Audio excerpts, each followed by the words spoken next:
评论推墙，各位朋友，大家好，今天是2020年8月23号。我们今天的节目呢，首先第一个话题呢，要谈川普总统啊，他最近的一个谈话中再次谈到了要和中国脱钩。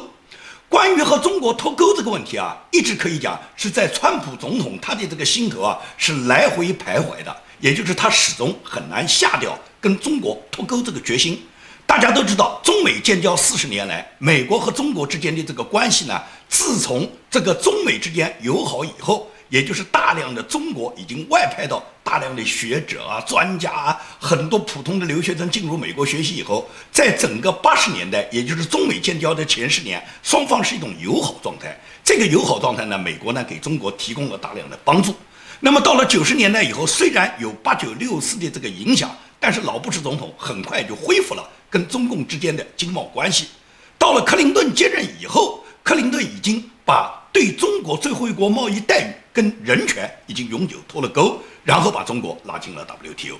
中国进了 WTO 以后就如虎添翼啊，整个世界工厂在中国就诞生了。而且中国呢，大量的这个贸易跟美国之间的合作呢，加上全球化的生产，也就是全球化的这个浪潮，就导致了美国和中国之间很难区分。美国又把大量的产业都转移到中国和转移到美国境外去了。所以说，这么多年来，大家要谈脱钩这2个字是很难的。川普总统他知道脱钩是很难脱的，除非中美经济完全割裂，也就是美国把所有的企业全部撤出中国，跟中国没有任何经济往来。在这种情况下，是政治上肯定是走向对立，也就是政治导致了经济的脱钩，而经济的脱钩又导致了政治之间的对立。所以呢，这是一个相辅相成的关系。川普总统在整个这个过程中，他呢是犹豫不决。在前几年呢，他刚刚接任这个美国总统的时候呢，川普总统一直是希望跟中国呢仅仅就是一个贸易战，也就是呢要消除中美之间的贸易不平衡。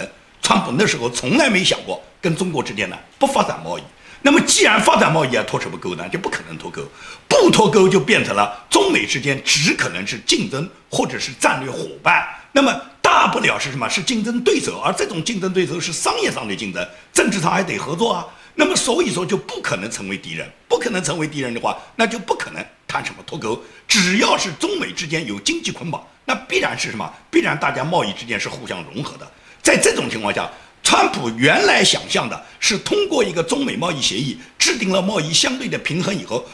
中美之间呢仍然呢是愉快的贸易关系，这是过去他的想法。但是整个这个关系的被打破，大家可以看到是在今年，也就是今年，自从中国武汉瘟疫向全球扩散以后，尤其是武汉瘟疫有500万武汉的这个带菌者扩向全世界，离开武汉以后，主要是到达欧洲嘛，把欧洲的这个战火点燃以后，欧洲造成了大面积的感染，而且相当的欧洲人跑到美国以后，最终美国成了全球受害最大的国家。到了这时候呢，川普的观念呢就不能不再改变了。今年3月份开始，美国是爆发了大规模的这个瘟疫。这个瘟疫在美国传播得很快，首先是导致了美国大量的失业。美国现在到目前来讲，最高峰的时候，它的失业人数都达到将近4000万，而美国死亡人数现在已经达到了16万。那么美国的这个经济的影响、死亡人数、人民生命健康的这个影响，就导致了川普重新思考中国。那么重新思考中国，跟中国哪怕政治上对立的话，对立的前提首先是我们经济上目前来讲捆绑还很多啊，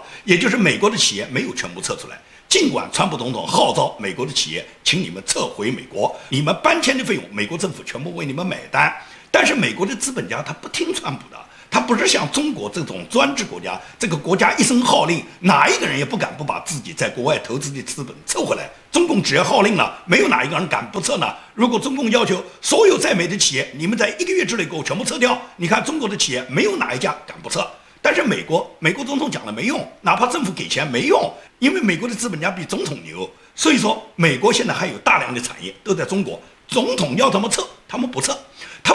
们在中国，他们发展他们的贸易，毫无疑问来讲，他们跟中国就是一种勾兑的关系嘛。中共也是拉住这一部分在中国仍然投资的美国的资本家，类似于像马斯克这一类，类似于像迪士尼这一类，他就要把这些人绑住。那么中共绑住这些资本家，给你们发财的机会就是利用中国庞大的市场、庞大的资源和中国源源不断的这个消费能力嘛，这也就是绑住美国资本家对中国利益贪婪的这一块嘛。因此来讲的话，现在美国很多资本家没有听川普的话，那么川普怎么做呢？也就是川普要求他们撤，他们不撤，不撤这个沟怎么脱呢？不是没办法脱，是在于就是什么？政府有没有从政治上去下决心？什么叫政治上下决心？也就是说，中美之间有没有完全走入冷战状态？大家都知道，在二战结束以后，美国和苏联是走入冷战状态的，也就是冷战状态，美苏两国是敌对状态。敌对状态的时候，美国是不可能跟苏联发生任何政治、经济、文化，包括它的商业往来的。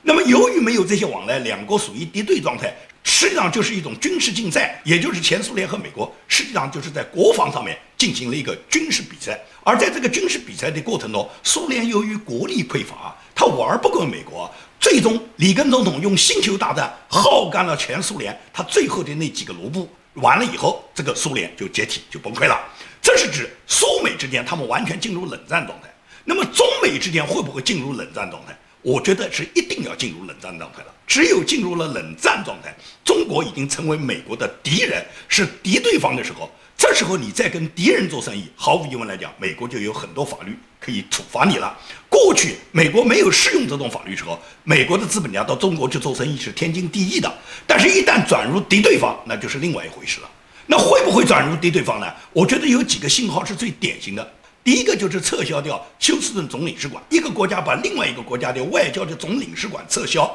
它已经是一个非常明显不过的信号。而且国务卿蓬佩奥现在正在全球游说，也就是要建立国际的一个民主联盟。这个国际民主联盟实际上就是一个反共联盟，也就是在国际上，美国要争取绝大多数或者是最大多数的民主国家的支持，然后美国跟中国决一死战的时候很快就要到了。川普总统他已经多次讲过，跟中国是完全有可能脱钩的。这个脱钩就是从政治上下决心了，也就是美国一旦正式确立中国是他的敌对国家的时候，那美国就会开启很多他在敌对状态下的法律，而这些法律是绝对不会允许美国的企业继续跟敌对国家做生意的。那就像美国现在制裁伊朗一样，现在别说是美国的企业跟伊朗做生意，现在全世界没有哪一个国家、哪一个企业可以随随便便跟伊朗做生意，因为都会被美国制裁。至于美国的企业，如果你跟伊朗做生意，那你就是犯法了，也就是你企业的领导人你得上法庭啊。那就是因为伊朗已经被美国宣布为敌对国家，宣布为制裁打击的国家。那么中国会不会是这样？完全有可能。川普总统就在这2天接受一个访谈的时候，当时这个主持人就问他，其中提到的一个问题就是跟中国有没有可能脱钩。川普就说，跟中国的脱钩是完全可能的。当中国和我们不友善的时候，我们就完全可能脱钩。所以主持人当时就附和了一句，也就是说，你的这个做法，拜登是永远达不到这一点的。You're asking a second question. Would you ever just decouple, not do business with China? Because, we don't have to. And what's the answer? Well, it's something that if they don't treat us right, I would certainly do I don't think you'd that. hear that from. 因为大家都知道，拜登作为民主党的这个竞选人，他虽然他讲得很好听，但是他如果上台，如果是拜登的民主党执政，100%是跟中共勾结的。拜登是一个从政了47年的政客，他在他将近半个世纪的政治生涯中，他可以讲他政治成绩是乏善可陈的。在那么多年他自己的从政经历中，他跟中共一直是沆瀣一气的关系。是他自从担任了奥巴马的副总统以后，他利用权力跟中共结下了这个关系以后，才导致了他自己的儿子亨特·拜登在中国变成了亿万富翁，发了大财。也就是拜登是利用他跟中共的关系，利用他自己美国副总统的权势，让他的家族发了财。因此，拜登从他自己个人的利益上来讲，还是他所率领的民主党这些民主党的这些权贵跟中共勾兑的这种利益的基础上，拜登最终都会把美国选择出卖给中共，然后拜登领导的美国最终跟中共沆瀣一气以后，美国最终就会演变像川普总统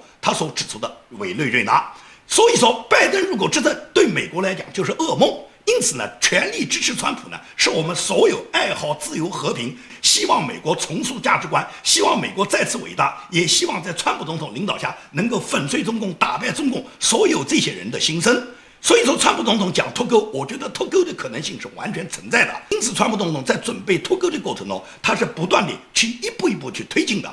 取消驻休斯顿总领事馆，这是外交战线上面的一个动作。那么同时，川普总统也发布了他的号令，也就是禁止抖音、禁止微信，不允许抖音和微信对美国进行破坏。因为抖音和微信对美国的渗透呢，一开始呢可以讲美国很多朝野人士对这个呢认识不清。首先是微信大部分是在美国的华人中间传播，美国本地人用微信的很少，所以他们不认为微信有什么多大的伤害。但是大家可以看到，自从这个疫情发生以后，中共他通过大使馆，通过中资集团，通过海外的所谓爱党爱国的华侨们，通过微信群，然后以他们的 zip code， 以他们的邮政编码为地区为小组，然后什么，然后就大肆抢购了所有美国的这些医疗物资，把这些医疗物资寄回中国去，因此导致了在3月份美国爆发疫情的时候，美国完全是没有任何可应急的救援物资，这就是微信发挥的巨大作用。到了事后，美国的政治家们回头一审视，发觉微信在华人群体里面有那么大的联络作用，有那么大的号召作用，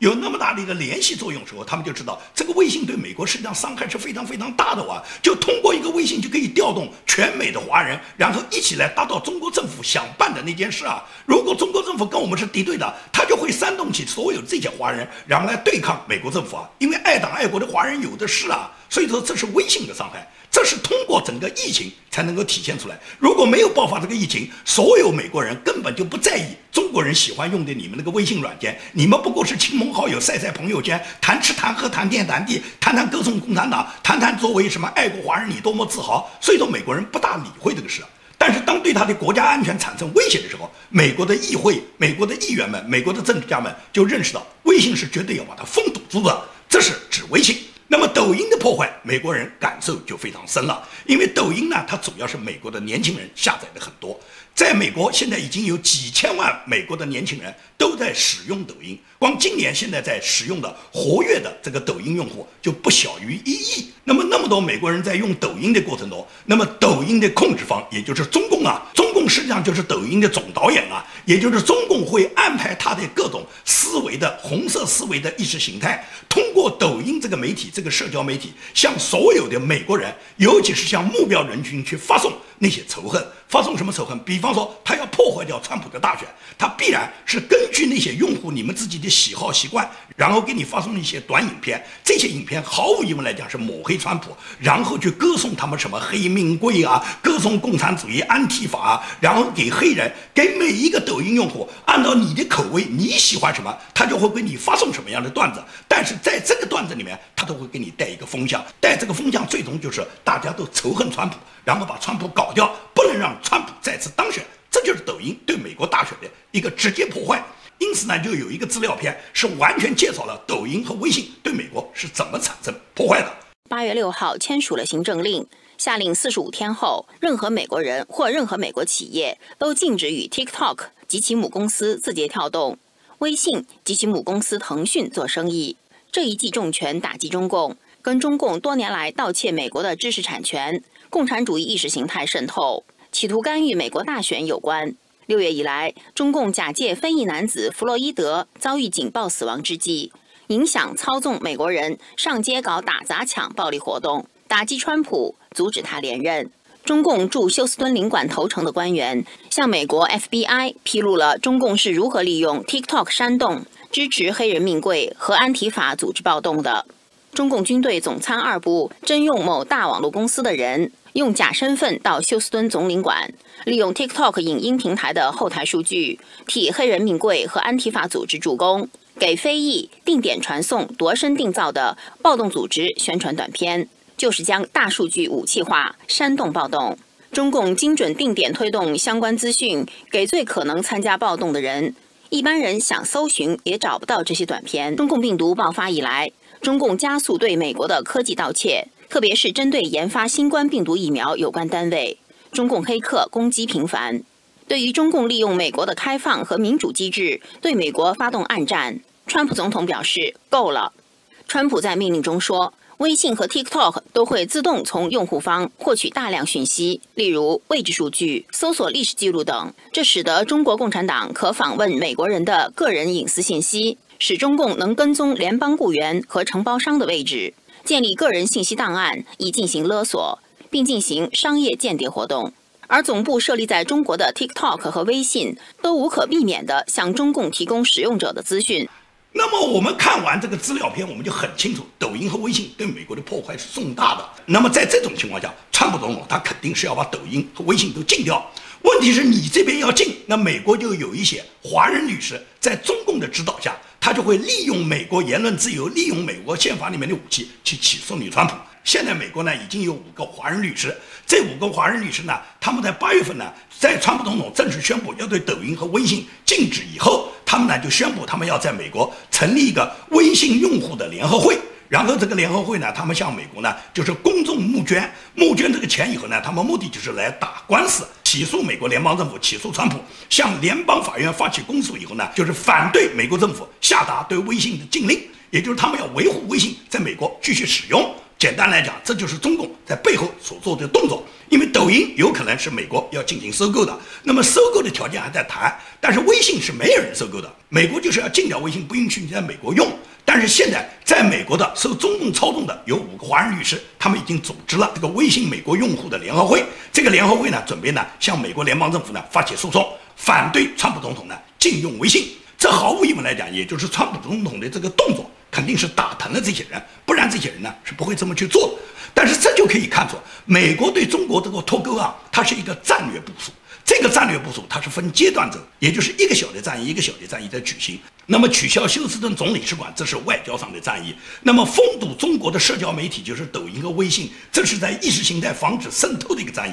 同时，千人学者大量被抓，尤其是军人隐瞒身份的这些中共的党员、中共的这些间谍、中共的这些特务们，现在联邦调查局在每天都在起诉，每天都在抓捕，也就是大量的渗透到美国的间谍，美国现在都在不断的起获。同时呢，现在蓬佩奥国务卿又在不断地在国际上游说，准备呢组建了国际民主联盟。那么最终就是当这个民主联盟能够基本建立之后，然后就是美国要考虑怎么样在国际组织中发挥更大的作用，也就是现在的联合国也好，现在的 WTO 的这个世贸组织也好，包括美国已经退出的人权组织啊、万国邮政啊，以及谭德赛领导的世卫组织啊，美国最终都会对这些组织进行重组，要么就是美国退出，重启炉灶，重新搭台，然后呢，美国建立新的这种世界联合组织，要么就是美国对现有组织进行大幅度的改组，这是很快我们可以预见到的。那么这一切都在于川普总统今年能够连任。川普总统如果能连任，所有的这些政策都会延续的。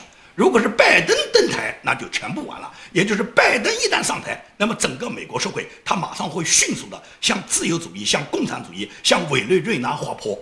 共和党呢将在明天呢召开他的全国代表大会。上个礼拜呢是民主党召开了他的代表大会，那么这一周呢，在明天开始，共和党呢就会召开他的全国代表大会。在本次大会上面呢，除了推选川普总统为代表共和党的总统竞选人之外，共和党呢会把他下一任的施政纲领呢全部拿出来。那么我相信共和党的施政纲领呢和民主党的施政纲领会有很大的区别，因为民主党可以讲整个这个代表大会上面，他们除了喊出他们团结一致打败川普的口号之外，整个民主党党纲里面唯一修改的，我认为有亮点的，就是改变了民主党过去的这个一中政策，他们把一中政策现在修改为恪守对台湾的关系法。那么这个修改呢，对于民主党来讲算是一个进步，也就是民主党至少在他这个国会多数席位的情况下，在众议院拥有多数席位的情况下，以及民主党如果拜登胜选，他要执行的就是不再遵守跟中共过去所恪守的所谓一中原则，可以呢和台湾呢发展关系。这个目的就是什么？跟台湾呢有可能达到最好的关系，也就是承认台湾跟台湾建交嘛，也就是一国两府。同样是一个中国，既有中国大陆的中华人民共和国政府，也有台湾的中华民国政府，这个呢情况是完全有可能的。所以说民主党的修改一中政策仅仅是这么一句话，就导致了马英九很紧张，台湾呢就召开了一个台湾不安全国家会议。这个台湾不安全国家会议上呢，马英九呢是严厉的斥责了蔡英文，认为蔡英文总统没有坚守当年他所跟中共所达成的这个所谓9·2共识。因为马英九强调的，他讲的所谓9·2共识实际上就是一中各表。所谓一中各表，也就是中共所讲的中国是中国大陆中华人民共和国的那个政府，而马英九认为他这个一中各表是我们所表的是我们中华民国政府。因此马英九认为他的9·2共识呢有科学性。他认为蔡英文现在采取的政策，第一是否定了9·2共识，第二个他认为蔡英文现在是联美抗共，改变了台湾的政策，把台湾推向了战争的边缘。蔡总统联美抗陆，把两岸从僵局变成危局。我们反对中共不放弃武力攻台的对台军演，但同样无法接受我们的总统选择错误的国家路线，轻率地把国家推到战争边缘。所以马英九呢，他就认为蔡英文破坏了他自己所确定的过去的一个原则。他说他过去确定的一个原则有3个轴心，这3个轴心就是分别对大陆、对日本、对美国，他要求采取的政策是和陆、友日、亲美。但是他说现在蔡英文把它改变为联美抗陆，也就是联合美国打击大陆。他说问题是打击大陆，大陆会先攻击我们嘛？他说没等到美国人来的时候，我们已经给大陆占领了。所以他在他前期有过这么一个讲话，叫做首战就是终战，也就是大陆打到台湾只是几个小时甚至是几十分钟就结束了，轮不到美国人来，而且美国人那时候不管我们。他的战略，攻台的战略就是首战即终战，就是一旦发动的话，很短时间就要打来，让你根本没有机会等美军来支援，而且现在美军根本不可能来。因此，他认为蔡英文现在的政策现在已经是把台湾推向了战争的边缘，这是马英九的理论。就是马英九啊，我不知道作为一个国民党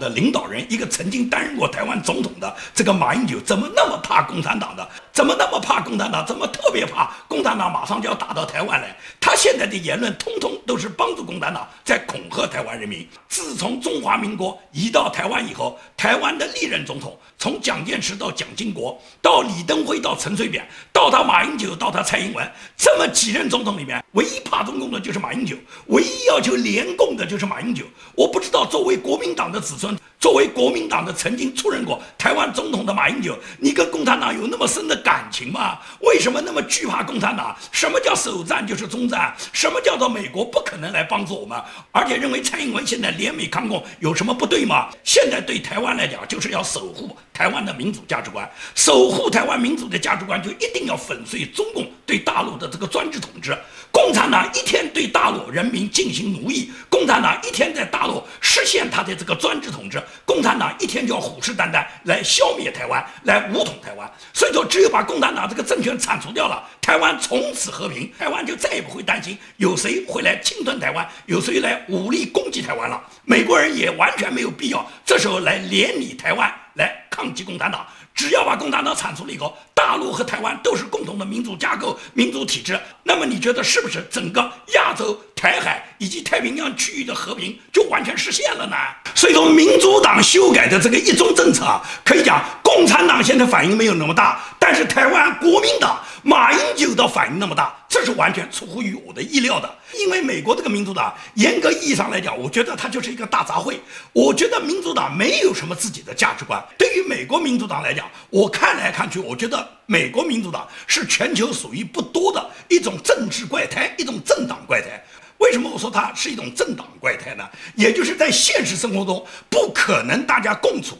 甚至是完全排斥的群体。他们呢，在平时中是互相排斥的，但是到大选的时候，他们就结合起来了，就全部到民主党旗下了，就全部成为民主党了。我们可以举几个例子嘛？你看，首先是亿万富翁的索罗斯也好，巴菲特也好，他们都可以跟那些身无分文的那些流浪汉，他们走到一起，击倒民主党这个麾下。那些一辈子要工作要铁饭碗的那些工会的成员，和那些一辈子都不想干活只想吃福利的懒汉，他们也都到了民主党的麾下。对于那些很多高教的对同性恋就要处死的绿教徒，但是他们现在跟那些同性恋以及变性人，他们也都走到了民主党的这个大旗下。还有很多常春藤名校的专家教授，包括有的都是诺贝尔奖获奖的国际顶尖学者啊，但是这些人就能跟那些大字不识的那些文盲、半文盲，他们也走到了民主党的旗下。还有那些民族矛盾的、种族矛盾的，就包括犹太人和他们的千年宿敌阿拉伯人，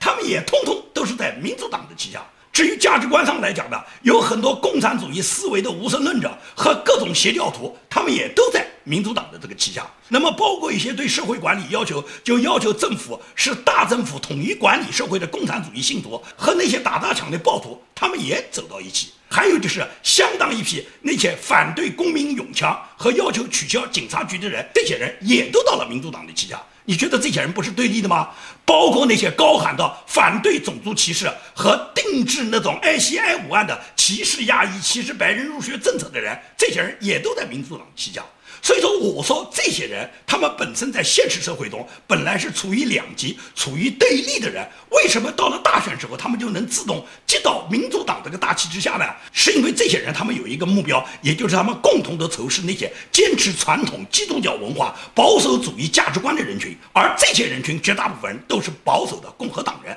所以说呢，所有的我刚才上述举例子的这些人，他们都集中到民主党的旗下，他们并没有什么自己明确的政治目标、政治的价值观，他们只是反对那些坚持传统基督教文化的这些保守主义、弘扬美国传统价值观的人群。这就是民主党他们集结的，这就什么人都有。就是民主党里面有非常多的精英，我一点都不否认，但是民主党里面也有很多无业游民，也有很多懒汉，也有一些非法移民。这些人都拥护民主党，是因为民主党提供了他们自己纵横的舞台。这种舞台，他们哪怕和自己的政治对手平时他们打打杀杀，包括那些黑名贵、那些打砸抢的那些暴徒，他们这时候他们同样能跟那些锦衣玉食、衣冠楚楚的那些高处庙堂之上的权贵们，同样坐在民主党的旗下，反对共和党。这就是民主党，我说它就是这么一个政治怪胎，而这个政治怪胎在美国延伸已经很多年了。现在来讲，作为美国人是让他们做出最后选择的时候。今年的这个疫情和今年的这个黑名贵，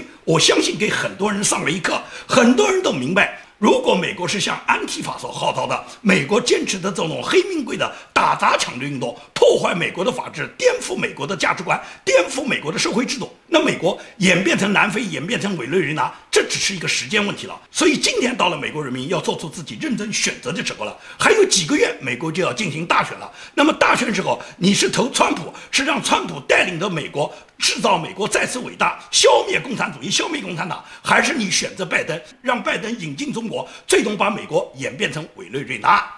好，今天的节目就跟大家做到这里，谢谢大家。